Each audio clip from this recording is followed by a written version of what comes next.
Slava Mariupol, Our Family Story. Episode 3, Mariupol Flourishes.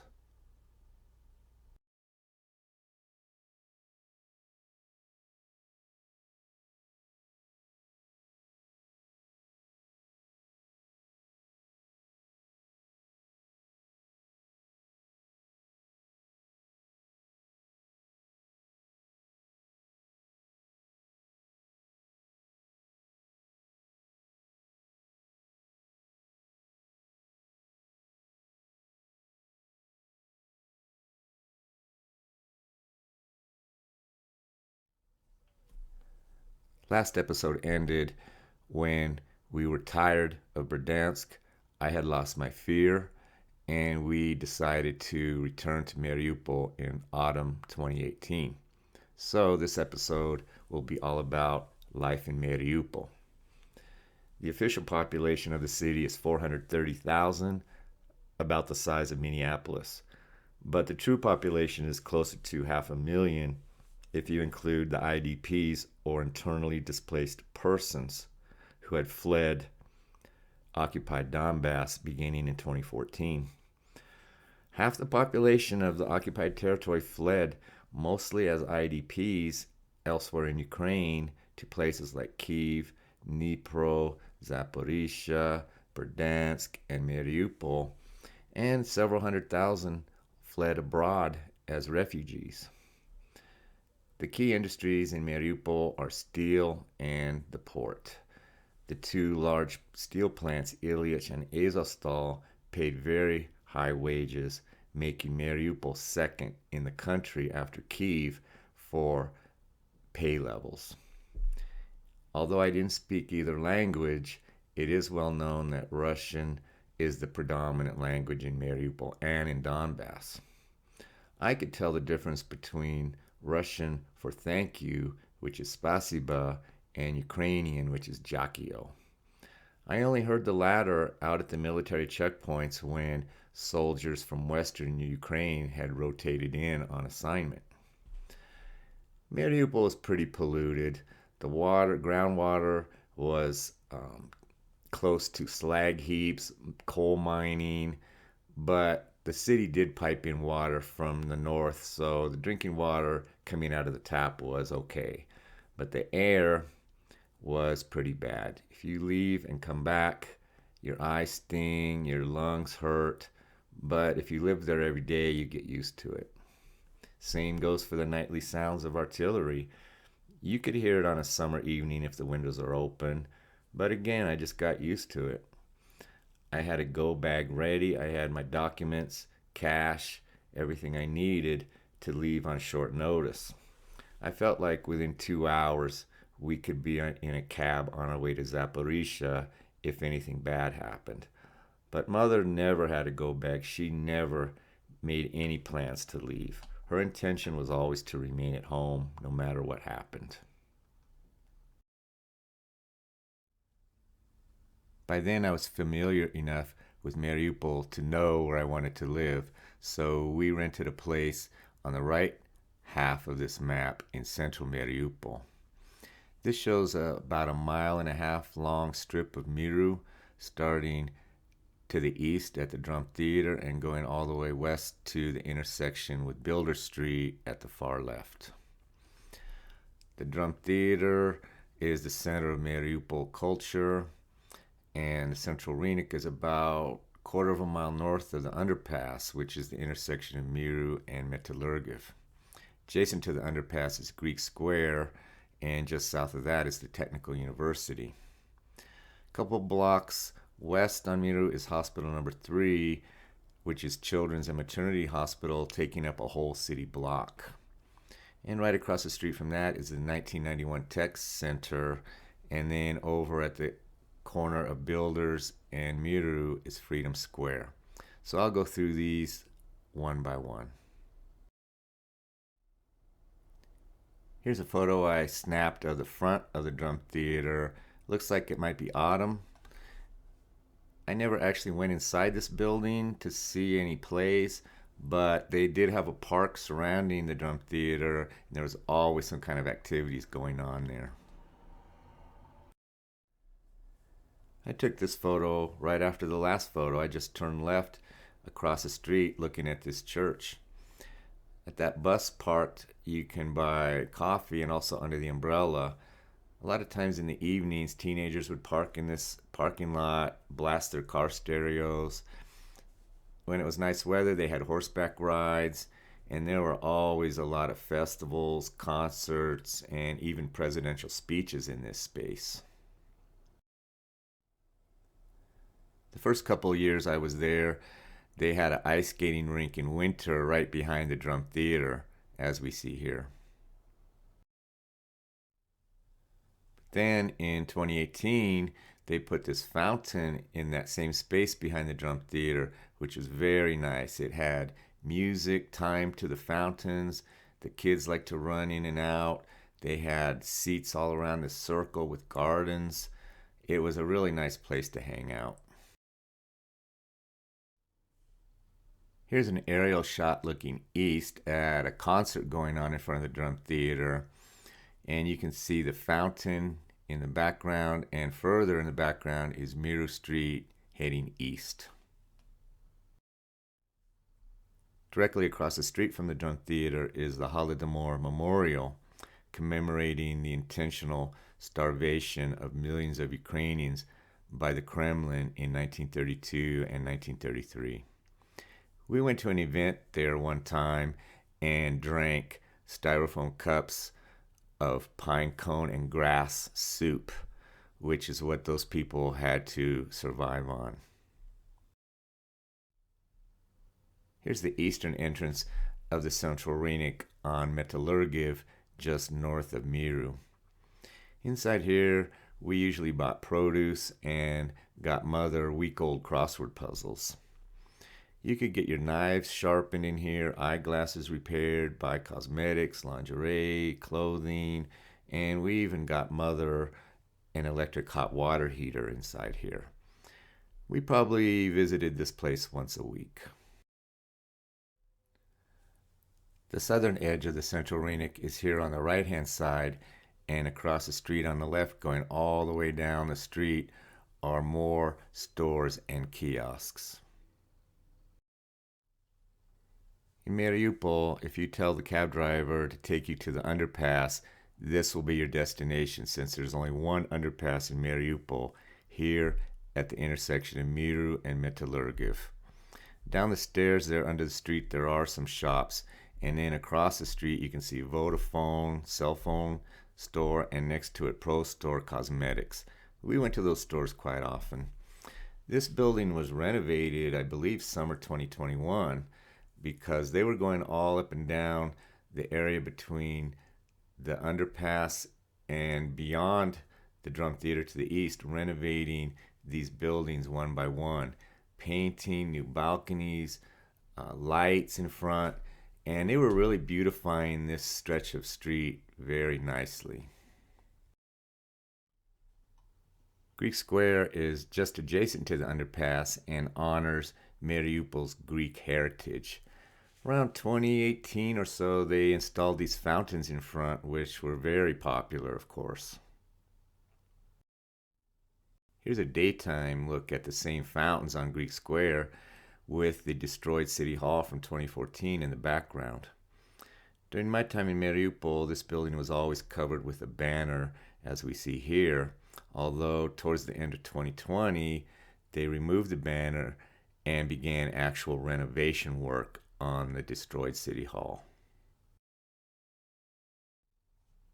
Just across the street to the south of Greek Square is this main entrance to Priazovsky State Technical University, which was where my wife graduated from.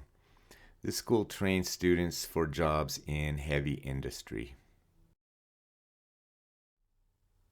Just a block or so west of Greek Square on Miru is Mariupol Children's and Maternity Hospital number 3.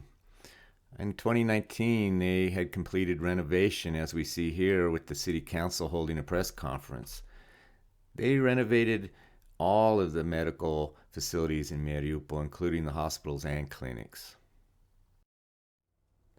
This photo from 2020 shows the front entrance of the children's clinic and lab right on Miru Avenue. We walked past this building hundreds of times. Google Street View made the main streets of Mariupol available recently, and those images were taken summer of 2021. Here's a look from Google Street View looking west at the grounds of Hospital Number 3. This stretch of sidewalk and street was very pleasant, very shady, a lot of benches.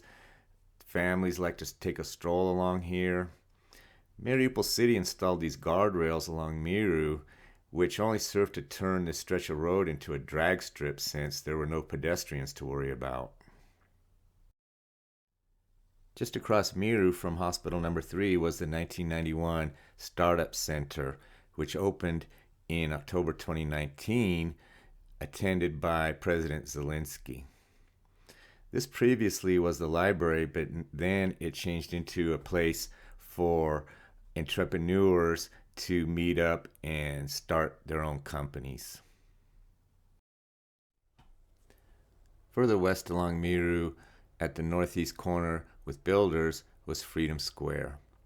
When I first moved to the area, this was not a destination, but simply a place that you walk through on your way to somewhere else. It was nothing but some concrete slabs with weeds growing between them and a rickety metal stage that was very rarely used. Then it was fenced in for a while and renovated with this as the result. These bird hologram lights won many international awards. You can see the fountain, the bleachers, and behind the bleachers are some food vendors. The M shopping mall that you see in the background had previously been called Abjura. The white high-rise on the right is the Kyivstar office, which later was the last cell signal in Mariupol. To the right is a mural overlooking Freedom Square showing a girl who lost her arm in 2014 at the hands of the Russians.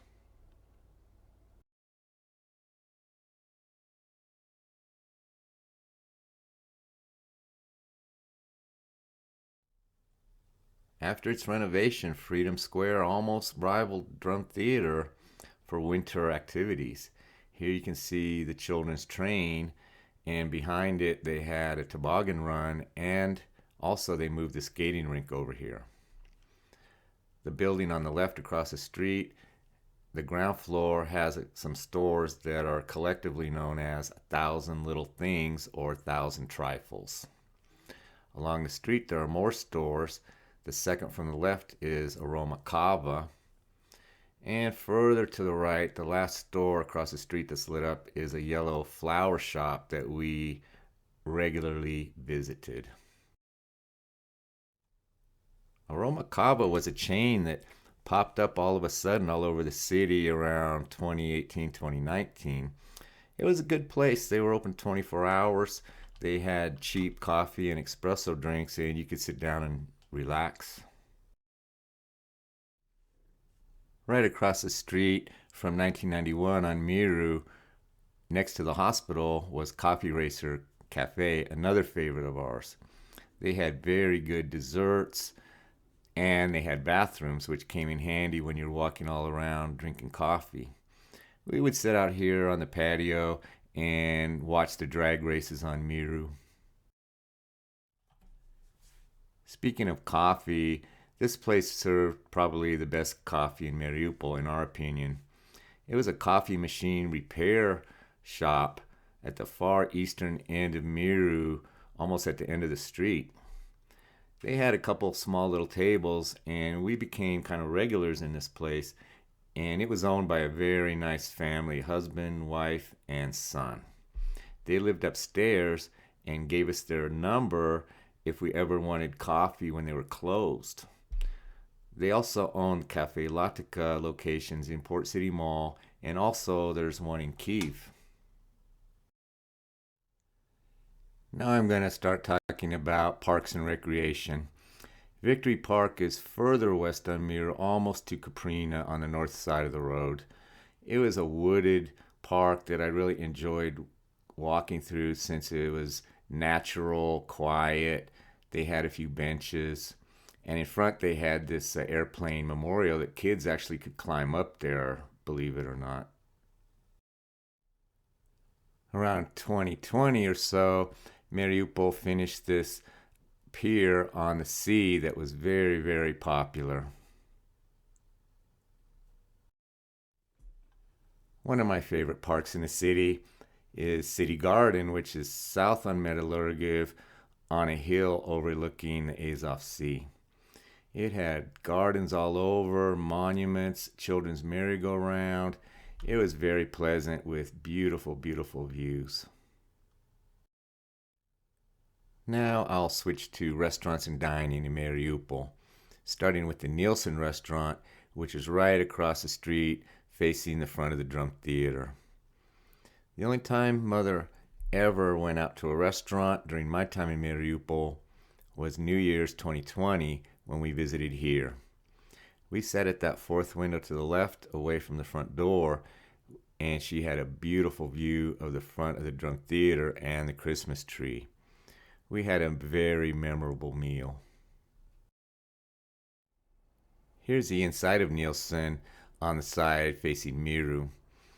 This is probably our favorite fine dining restaurant in Mariupol. They had fish, steaks, all different kinds of meat, desserts, salads. We really liked it. But if I really wanted a steak, we head over to Barbecue City, which is on Builder Street, right across the street from Freedom Square. We could go in here. I could get a ribeye, mashed potatoes or French fries, salad, and beer. Very good. I always came home happy. A block east of the Drum Theater on Miru was the Izba Cafe, which had relocated itself from occupied Donetsk in 2014 or 2015. When they renovated this stretch of Miru, somehow they came up with this gaudy combination of green and red for the outside. But inside, it was quite comfortable.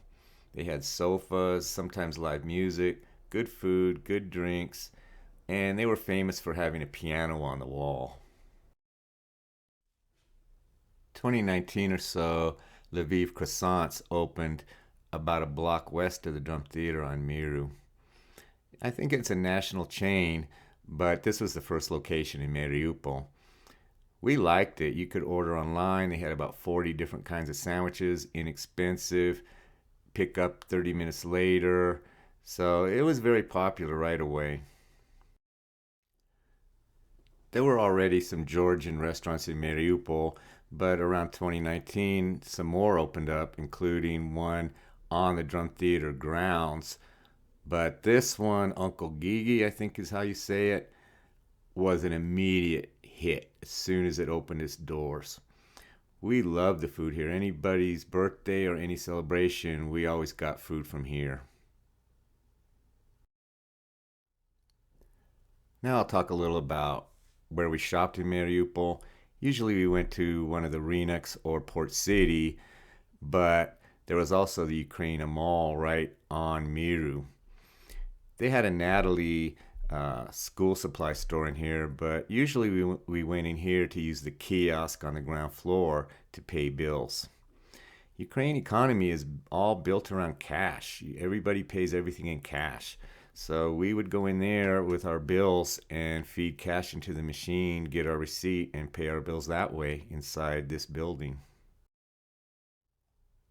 Right across the street from Ukraine Mall in Miru was the Staff clothing store that opened, I'll say 2019. Here's the inside of Staff. I bought a couple of very nice coats in here that I still have today. They have a website if you're ever interested. If we ever bought jewelry, we went to this chain that I think translates as Golden Age, with locations all around Mariupol and all over Ukraine itself. They have billboards that you see quite frequently. Does anybody recognize this guy on the billboard? Here's our base map of central Mariupol from episode 1. Now I've covered all these locations other than Azovstal on the east and Kirov Square to the north. Along with Ilyich a little to the north, Azovstal is one of the two giant steel plants in Mariupol. It sits on the shoreline just to the east of the river mouth. It's gigantic. It takes about 15 or 20 minutes to drive around, and it was built to withstand a nuclear attack with bunkers way underground. To the left, you can see the M14 highway bridge over the river with Azovstal just on the east side of that bridge. Kirov Square is adjacent to the intersection of Shevchenka and Metallurgiv. We usually visited this area for medical reasons, usually to the two Kozdоровья clinics that were near the intersection. There we could get routine medical treatments such as diagnostics, vaccines, things of that nature. Quarter mile or so northwest of the intersection was the brand new cardiovascular hospital where I ended up staying for a week. I liked the healthcare in Ukraine. You didn't need the involvement of a doctor. You could go out and buy your own medications without a prescription. You could go buy your own diagnostic tests such as MRI, cholesterol test, ultrasound without any involvement of a doctor. Plus, the prices were very reasonable. There were several improvements in Mother's neighborhood around Hospital Number 2 during this period of time to report. First of all was the opening of Zerkalny Supermarket at Port City Mall around 2019. This was the nicest supermarket I've ever been to, bar none. This photo shows the bakery section, which is pretty big, and if you know Ukraine, you know that the baked goods are the best of the best. They had a kielbasa counter, maybe 40 feet long, deli, alcohol, produce, everything you want. Once a month or so, my wife and I made a shopping spree here, then carried everything home in a taxi. Inside Zerkalny, they had this little cafe that was probably the best place to eat in the neighborhood. They had pizza, sushi, salads, and they had some meat and seafood on ice up front that you could pick out what you want and they would grill it for you. They had beer on tap, espresso, ice cream. We liked this place. Around 2019 or so, this new passport office opened in Port City Mall, which was very nice because they took appointments. It was air conditioned. They had bathrooms nearby. And this was all different than the old office on Fontana, where there was no air conditioning, no bathrooms, and you just had to sit and wait all day.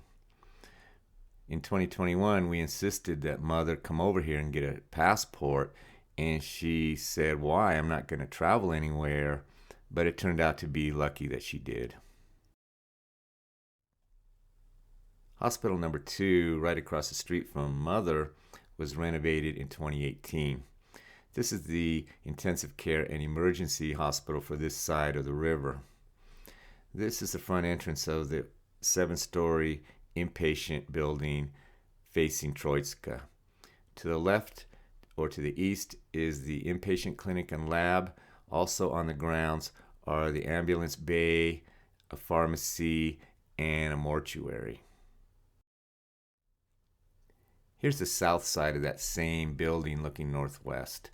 You can see the empty fields west of Kuprina, and Mother's apartment is visible right across the street behind. COVID struck Mariupol and Ukraine in spring 2020. We did not want to end up in the COVID ward at Hospital Number 4, where there were patients overflowing into the corridors. So we followed all the restrictions about masks and all that kind of stuff. At that point, we no longer took any public transportation and we stopped eating inside restaurants. From then on, it was taxis, walking, and to go only. Ever since my move to Ukraine in 2016, it had never been my intention to remain there permanently. I spent some time looking at places in Spain maybe we could move to when daughter graduates high school. But my wife convinced me that if we move somewhere, one of us needs to speak the language. So we decided to go to the USA and applied for green cards at the end of 2019. Spring 2021, we went up to Kyiv for the interview and the applications were approved. We then waited till the end of the school year in June for our move to America. It was a tearful goodbye to Mother. This was her only child, only grandchild, moving halfway around the world. But we maintained daily contact. My wife would call her mother morning our time, evening her time, and have a nice little chit-chat. I like to drop by and interrupt their conversation and say "Privyet," and Mother would always respond back "Privyet," and it was a very pleasant part of my daily routine. I'll close this episode with some Christmas scenes from the Drum Theater. This first one, I believe, is 2018.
Little did they know what would happen only 2 months later.